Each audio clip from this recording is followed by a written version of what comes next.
家人们，猜猜我在哪里？没错，带着我的2个狗子还有松狮，我们举家搬迁到大理啦。这些都是松狮一大早给我买的大理早餐，超大一个的喜洲破酥粑粑、稀豆粉，这个得就着这个油条吃。还有我来了1周，吃了1周的云南米线，还买了1盒各种味道的菌子，我加在这个米线里。先来口米线。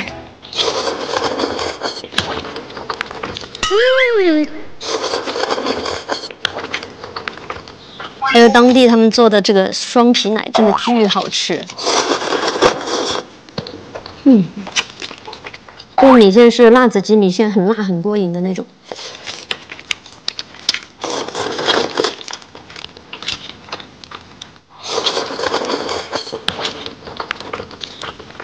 吃一个破酥粑粑。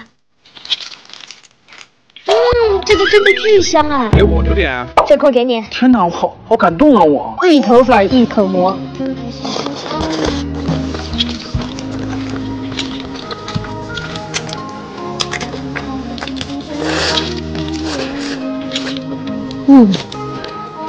超级喜欢这样的碳组合。这个喜洲粑粑就特别像松软的葱油，搭配着这个米线汤汁儿也是很绝。 这个真的巨吸汤汁儿，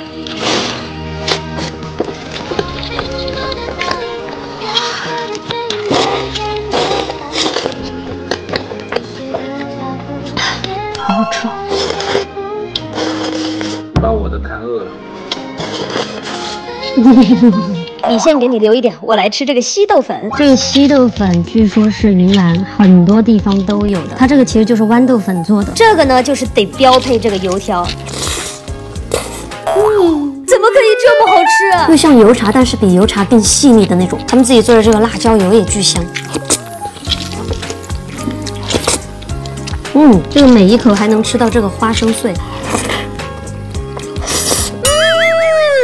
看我视频的有没有云南人？是不是每家每户都会做这个稀豆粉啊？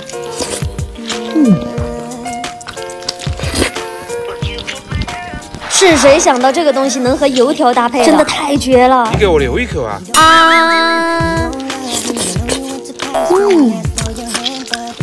吃了咸的，再来点甜的。这个双皮奶6块钱一份，虽然看着不是特别大碗，但是你吃进嘴的第一口，你就会觉得很值。它这个奶香真的巨浓郁，它这个蔓越莓也不是那种蔓越莓酱，是蔓越莓干。这个吃着不是那种水水的口感，就像小时候吃的那种奶片的味道。再来吃个这个红豆的，就它整个的口感搭配一点都不甜，就刚刚好。可惜的就是这一顿美食就是带不走，只能来当地吃的那种。我感觉这一顿早餐吃完可以顶到下午。快点来一个当地人给我速速推荐一下云南大理还有什么美味。